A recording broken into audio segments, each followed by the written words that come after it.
হাসরের দিন আল্লাহ তাআলা জিজ্ঞাসা করবেন জিনদেরকে, ইয়া মাশারাল জিন্নে কাদ ইস্তাকসারতুম মিনাল ইনসি, হে জিন সম্প্রদায়, অনেক বেশি পথভ্রষ্ট করে দিয়েছো মানুষদেরকে তোমরা।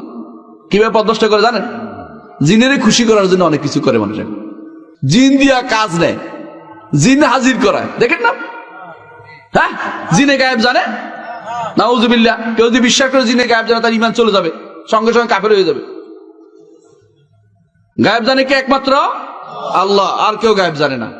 অথচ জিনে হাজির করে জিজ্ঞাসা করে এটা কি হয়েছিল, এটা কি হয়েছিল। জিনদের অনেকে বলে, কেমনে বলে এটা শুনে বলে রাখি, জিনেরা অনেক লম্বা হায়াত পায়, 1000 বছর হায়াত পায়। তো এরা একে অপরের সাথে খুব দ্রুত কমিউনিকেশন করতে পারে। আমরা যেমন দরজার আড়ে দেখতে পাই না, ওরা দেখতে পায়। আল্লাহ তাআলা বলেই দিয়েছে, ইন্নাকুম ইয়ারাউনাহু হুয়া কাবিলুহু মিন হাইসু লা তারাউনাহুম, তোমরা তা দেখতে পারো, তোমার দেখতে পায়। তো কি করে, যেটা যে লোকটা মরে গেছে, ওই লোকটার জিনটা ওখানে বসে আছে। প্রত্যেক মানুষের একটা জিন আছে। তো এই জিজ্ঞাসা কি হয়েছিল রে, তো বলে আসে, বলে এইটা হয়েছিল। ও গায়েব জানে, ওর তো জিজ্ঞাসা করে জেনে নিছে। বুঝছেন কথাটা? ওই লোককে জিজ্ঞাসা করে জেনে নিছে, জানে নিয়ে তারপর বলতেছে এটা গায়েব জানা হবে না। এটাকে এটা কমিউনিকেশন জাস্ট। আপনি যদি কেন এখন ঢাকায় বৃষ্টি হয়েছে, টেলিফোনে জানি বলে ঢাকায় কিন্তু বৃষ্টি হয়েছে, এটা গায়েব জানা হবে? ঠিক ওই কমিউনিকেশন চালায় তারা। আর আপনি বুঝেন যে কি, জিনে তো মনে হয় কিছু একটা জানছে, জিন হাজির করতেছে। এই জন্য এইগুলো হাজির করা কি শিরক।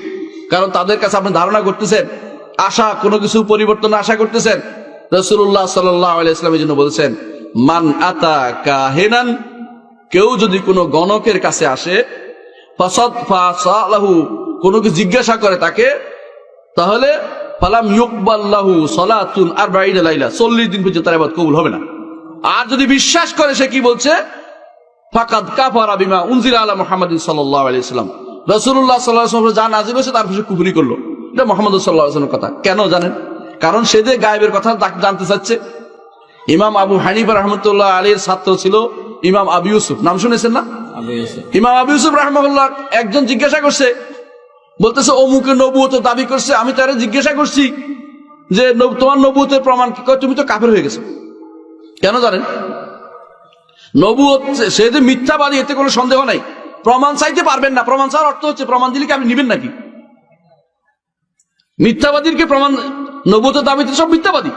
আপনি কি প্রমাণ চাইতে পারেন তার কাছে? চাইতে পারেন না, কোনো প্রমাণ চাওয়ার সুযোগ নেই। এই মিথ্যাবাদী এত, তার একমাত্র শব্দ শাস্তি হচ্ছে যে ইসলামী সরকার থাকলে মৃত্যুদণ্ড শাস্তি হতো। এটা হচ্ছে কাজ। এই আবু ইউসুফ বলতেছেন, না, তুমি প্রমাণ চাইতে পারো না। যে কেউ প্রমাণ চাইবে সে কাফের হয়ে যাবে। কারণ প্রমাণ দিতে আল্লাহ রাসূলের পর আর কোনো নবুয়ত আসবে না। এর অর্থ হচ্ছে আল্লাহ তাআলা যেটা আল্লাহর সিফাত বা গুণ, তিনি সবকিছু জানেন। এটা অন্য কেউ যদি দাবি করে, সে কাফের হয়ে যাবে। আর কেউ যদি অন্য কাজ জানতে চায়, তার আমল কবুল হবে না, বরবাদ হয়ে যাবে।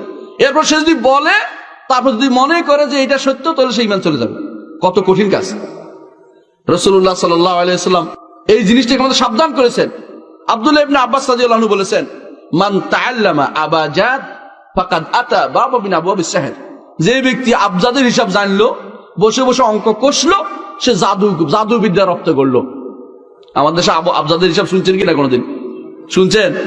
হুজুরের কাছে যায়, হুজুর কিতাবটা দেখেন তো কি হয়েছে। তোর নাম কি, তোর মার নাম কি? এরপরে বসে বসে তিনি অঙ্ক কষা, হ্যাঁ, 2 আর 4 বের করে একটা বল, তোমার এইটা হয়েছে। বলো মিথ্যুক, তুই কোত্থেকে জানলি? তুই গায়েব জানিস নাকি? হ্যাঁ, তোর মতো মিথ্যুক আল্লাহর দুনিয়াতে আর না। তুই কিভাবে জানিস? এটা আল্লাহর জিনিস, তুই কিভাবে জানিস? হ্যাঁ, যেই হুজুর এটা দাবি করে, সে তো জাদুকর। জাদু জানে নাকি? আল্লাহ ছাড়া কেউ গায়েবের মালিক নাই।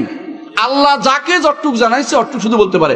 একমাত্র আল্লাহ গায়েবের খবর দিছে নবী রাসূলদেরকে, আর কাউকে গায়েবের খবর দেয়নি। নবী রাসূলদেরকে দিছে, যেমন কবরের আযাব হবে কিনা, কবর আযাব কি হচ্ছে না হচ্ছে, কাউকে দেখছেন রাসূল কবর আযাব হইতে, এগুলি দুনিয়ার মানুষ কেউ বলার কোনো ক্ষমতা নাই কি হচ্ছে না হচ্ছে। সাহাবায়ে কেরাম তারাও জানতে পারেনি। রাসূলকে অনেক সময় জানতে পারে, যখন জানাইছে যে ওইটা শুধু জানছে। কিন্তু এমন অনেক জিনিস আছে রাসূলুল্লাহ সাল্লাল্লাহু আলাইহি ওয়াসাল্লাম নিজে বলতেন যে আমি জানি না। আল্লাহ তাআলা নিজে বলছে, কুল লা আ'লামুল গায়ব, হে নবী আপনি বলে দিন আমি গায়েব জানি না। আল্লাহ যেটা জানায় শুধু ওইটাই আমি বলতে তোমাদেরকে জানাচ্ছি।